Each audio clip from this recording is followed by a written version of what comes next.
Akon akaanza sasa kumsanua mshikaji, hiyo so Dio, hiyo ni Drio.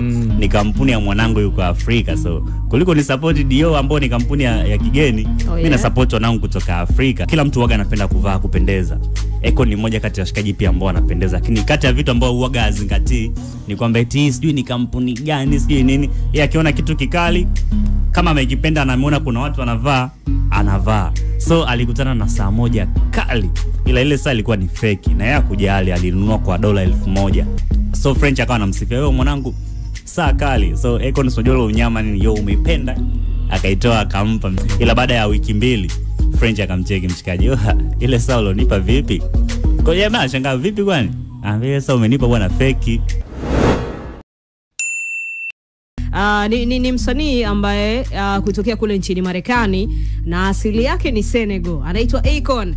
Yeye amezungumzia jinsi alivyotoa mchango wake katika kuunda muziki wa Afrobeats. Akon amedai kwa ushirikiano wake na wasanii pamoja na wakurugenzi wa muziki kutokea kule nchini Nigeria kwa miaka ya mwishoni mwa 2000 mpaka 2010. Kutokea pale Nigeria, yanasema ule ushirikiano wake ambao aliotoa ilisababisha mchango mkubwa sana kuzaliwa kwa aina mpya ya muziki ambao sasa hivi ulimwenguni unajulikana kama Afrobeats. Unaelewa vizuri bana.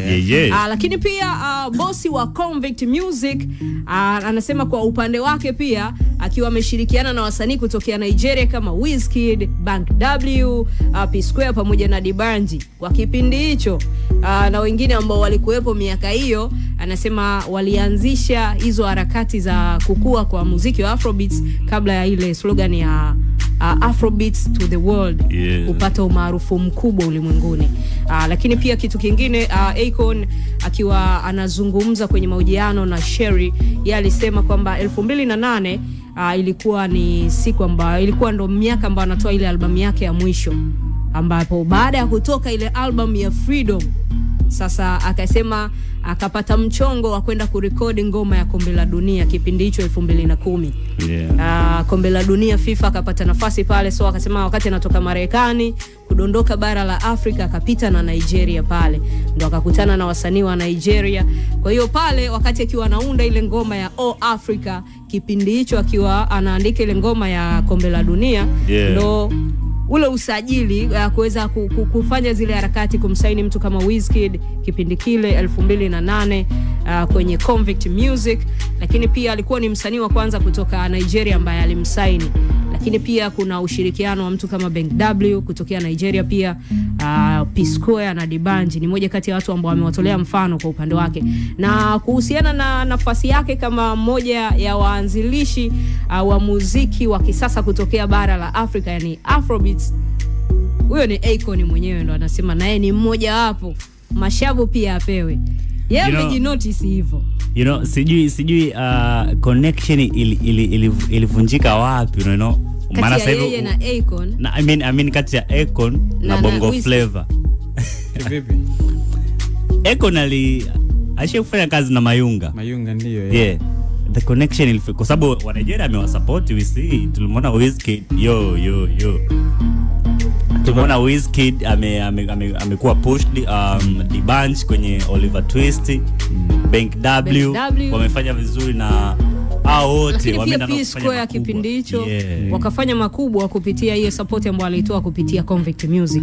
Twende tukamsikilize kwanza Akon, alafu turudi sasa haya mashavu ambayo anayaongea sasa hivi 2025. It was the craziest thing because 2008 was my last official album, which was the Freedom album. And then I was producing the music for the World Cup in 2010. Went to South Africa, and then from there I ended up landing in Nigeria. And what we created in Nigeria was what you see now and hear as Afrobeats, right? So Wizkid was the first artist that we signed back in 2008. We went to go work with him in Banky W in Nigeria, and then from there we just started developing acts like, P Square and, the road God put me in. I just feel like I'm a beacon to somebody's success. I don't know who's it going to be, but everything we've touched so far has been really successful, and I'm appreciative of that. Well, God bless. Oh yeah, umemsikia hapo wakati akiwa anazungumzia zile harakati zake, lakini pia Africa ambayo ilitoka kipindi hicho ilikuwa ni ngoma kali. Lakini leo tunaona kuna watu wengi sana najua walikuwa hawajui huo mchango ambao ameutoa Akon moja kwa moja miaka ya nyuma kuwasaidia wasanii kutokea Nigeria kama wakina Wizkid kipindi hicho kuwasign 2008, mtu kama Bank W, P Square ameweza kutoa huo mchango wa moja kwa moja wakina Dibanji wote. Yeye amekuja kuwa mention wenyewe. Unahisi Akon kama hivyo vitu alivifanya miaka hiyo amepewa heshima ya kutosha? Mimi nafikiri watu wengine wamesikia hivyo kutoka kwake. Yes. Lakini hatujawahi kumsikia labda Wizkid amesema kitu kama hicho. Anatoa mashavu labda kwa Akon. Au hata kina P Square ameshawahi kusema kitu kama hicho, au Dibanji. Yeye mwenyewe leo ndo anakuja kusema mimi. Unaelewa vile vizuri? Yeah. Sasa mimi namuona ni mtu poa ambao unajua Akon ni kati ya wale washikaji ambao huaga wana show love bila kuonyesha kwamba, yani bila chuki. Mtu ana show love bila kujali kwamba anasema tenda wema afu nenda zako. Okay. Yeah, so ni mtu fanafa amekuwa pia ana mapenzi na Afrika. Speaking of Akon kuwa na mapenzi na Afrika, kuna kipindi zilikuwa zikitrend video za Akon yani watu walidhani kwamba labda akavaa brand fake, you know. Tunapoja kwenye hizo kampuni kubwa, maybe labda Dior, Versace, you know, kuna zile replicas zinakuwa zipo, unakuta labda Adidas ila Abibas. Okay. Asa Mnyamwezi bwana kipindi fulani hivi alishaikutana na skendo hiyo, alikuwa amevaa jacket ambalo lenyewe limeandikwa Drio. So watu wakadhani ngoma clip ika trendy sana. Sa according to Akon alivyoelezea kwamba mshikaji wake karibu alimfuata akamwambia, mwanangu, hii shot ulofanya juzi kitu kimeenda viral kinoma. So Akon akawa anamwambia kwamba inabidi sasa tupige show. Nikamwambia sio kwamba imeenda viral kwamba watu wako kwenye positive, no, negative, angalia. Sasa jamaa akamwambia niangalie nini? Anamwambia hii kote umepata wapi? Mshikaji anamwambia Drio. Sasa yeye akashaka Drio. Akon akaanza sasa kumsanua mshikaji, hiyo ni Drio. Ni kampuni ya mwanangu yuko Afrika. So kuliko ni support Dio ambao ni kampuni ya kigeni, mimi na support wanangu kutoka Afrika. So ila pia alikuwa na ile issue ya kumpa saa fake French Montana. Asa according to Akon, yeye anadai kwamba yeye anapenda, unajua kila mtu huaga anapenda kuvaa kupendeza. Akon ni mmoja kati ya washikaji pia ambao anapendeza, lakini kati ya vitu ambao huaga azingatii ni kwamba eti sijui ni kampuni gani sijui nini. Yeye akiona kitu kikali kama amekipenda na ameona kuna watu anavaa. So alikutana na saa moja kali, ila ile saa ilikuwa ni fake na yeye hakujali, alinunua kwa $1,000 za Kimarekani. So kwa upande wake yeye alikuwa na $1,000 ni pesa nyingi sana kununulia saa. Okay. Akawa ameivaa. Kwenye pita zake amekutana na French Montana. French akaiona ile saa, akaipenda kwa sababu ni moja kati ya saa famous na zinauzwa ghali. Saa inauzwa $50,000 USD. Bei ndefu sana. So French akawa anamsifia, mwanangu, saa kali. So Akon sojolo unyama nini, umeipenda, akaitoa akampa mshikaji. So French akaona kama Mnyamwezi amenikubali hadi amenipa hii saa. Kwa akawa amelock in kinoma, ni washikaji. Yani vibe Akon mwenyewe kwamba alifeel ile vibe la French kwamba huyu mwanangu sana. Ila baada ya wiki 2 French akamcheki mshikaji, ile saa ulonipa vipi? Kwa hiyo jamaa anashangaa, vipi kwani? Anambia saa umenipa bwana fake. Yani fake kivipi? Ni plastiki. Anambia hamna, hiyo sio yenyewe.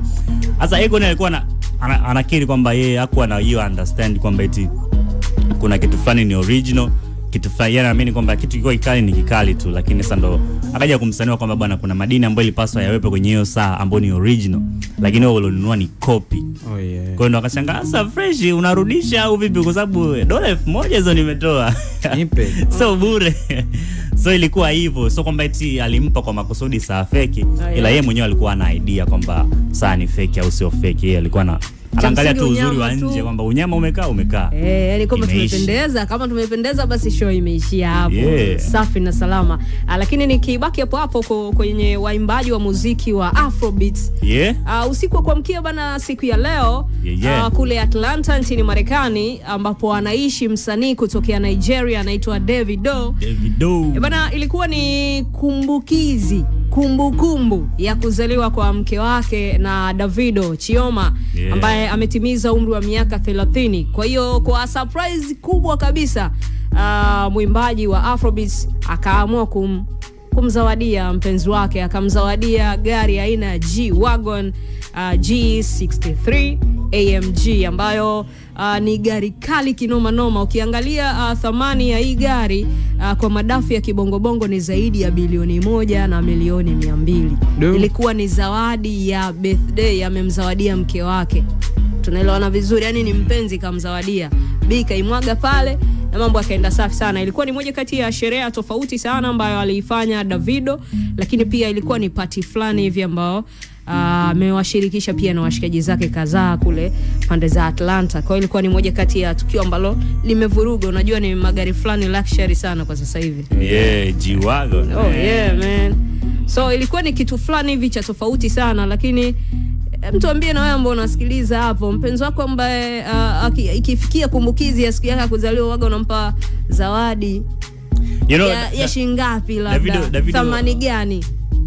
Davido amekuwa ni mshikaji ambaye waga anaga jambo dogo. Anapofanya jambo lake analifanya kwa ukubwa zaidi. Yeah.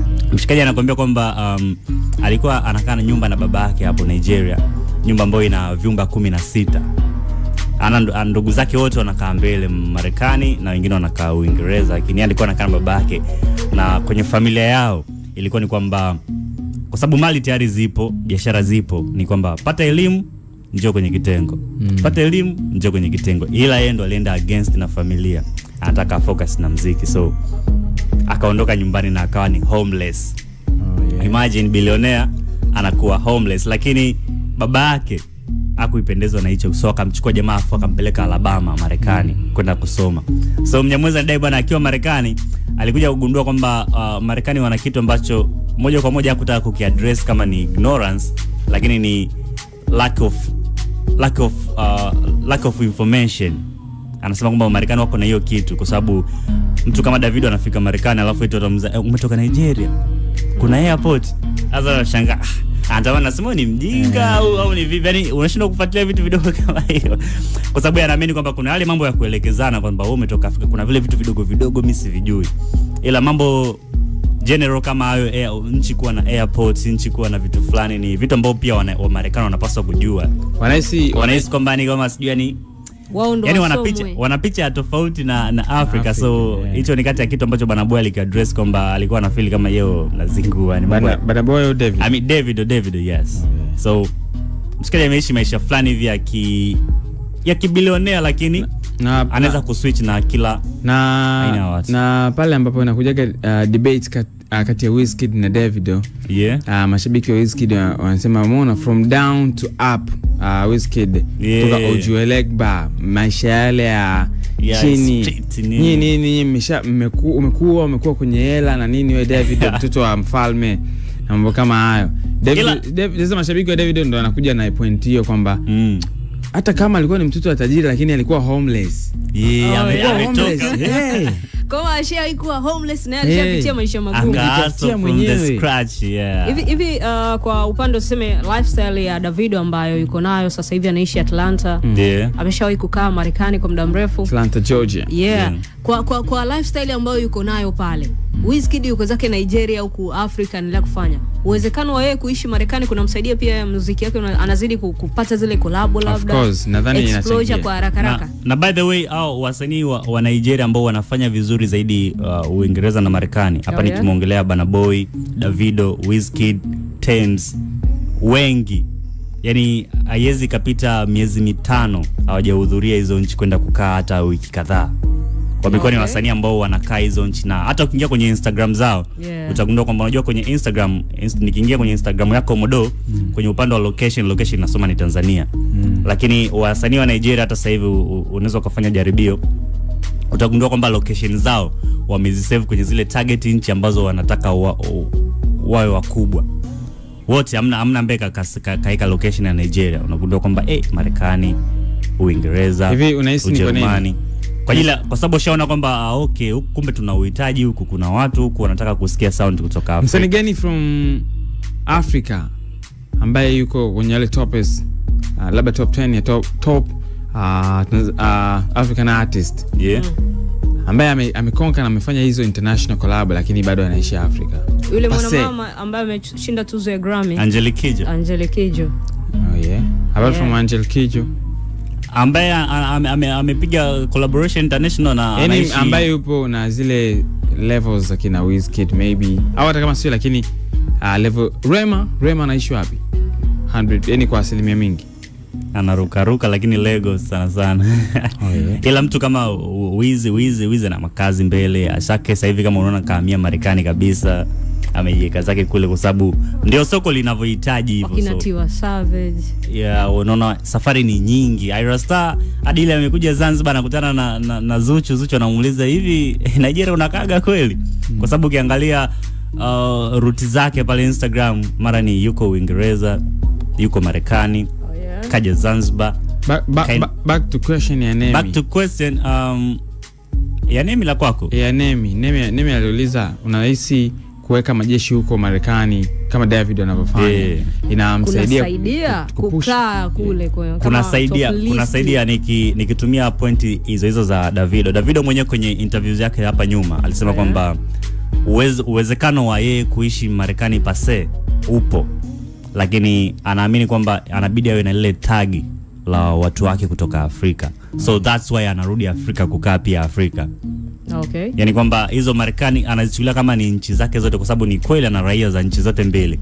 That's why anakaa Afrika, anaongea na watu wake, anatengeneza muziki huko, anatoa, anarudi Marekani, anapushi. So ni njia nzuri na nafikiri ndio maana anazidi kuwa namba 1 kwa sababu ana access na nchi zote mbili. Namba 1 kwenye nini? Alafu umesema hivyo namba 1 kwenye nini? Nikisema namba 1 namaanisha A list. Anabaki kwa hapo namba 1. Lakini naweza nikamtem kama namba 1 kwenye kufungulia wa Nigeria milango. Sasa unaitafuta namba 1 yani unaitetea, unaitengenezea mazingira. Umesema ana uraia wa nchi mbili, ngakumbuka mshikaji, unajua ni mshikaji ambaye anajibrag sana. Anasema mbona unatoa tu album, muziki wako unaongea sana kama wewe ndio mtu ambaye unafanya huo muziki peke yako, na kati tunawajua watu wakali wametulia na kazi zinaondoka. Ambia hawawezi kujibrag maana hawana blue passport. Yani hawana passport ya Marekani naona pia anakuja anamrithisha na Odumo do Black. Odumo do Black na masifa na nini. Kwa swali kwa ufupi kabla hujaenda kwenye story mingine. Is it okay currently kumwekea kuweka bato ya David na Wizkid right now currently? I feel it's okay kwa sababu tusipoweka bado tumeua muziki sasa. Yaani kuna huo mvutano wa hasi na chanya. Mvutano uliobaki sasa hivi ni mvutano wa kazi tu. Ila yale maneno sijui mababa sijui chura sijui achana na hizo between wao. Yaani tukisema kwa features za kila engo, kila mmoja wao. Kuna huo mvutano, kuna mzani wa 50-50 au 51 kwa 49, sometimes 49 kwa 51 au kuna sehemu mzani umeelemea upande mmoja. Mina for me sasa that's my opinion. Mina namuona Davido na Wizkid wako kwenye level moja. Bana Boy yupo juu yao. Rema Rema yuko chini yao, yuko juu yao. Yaani hata kama Rema yupo chini yao, basi Rema yupo maybe na speed ya 150, afu wenyewe wako na speed ya 80, wako wame maintain fulani, afu dogo anakuja kwa kasi, ila Bana Boy kashawapita.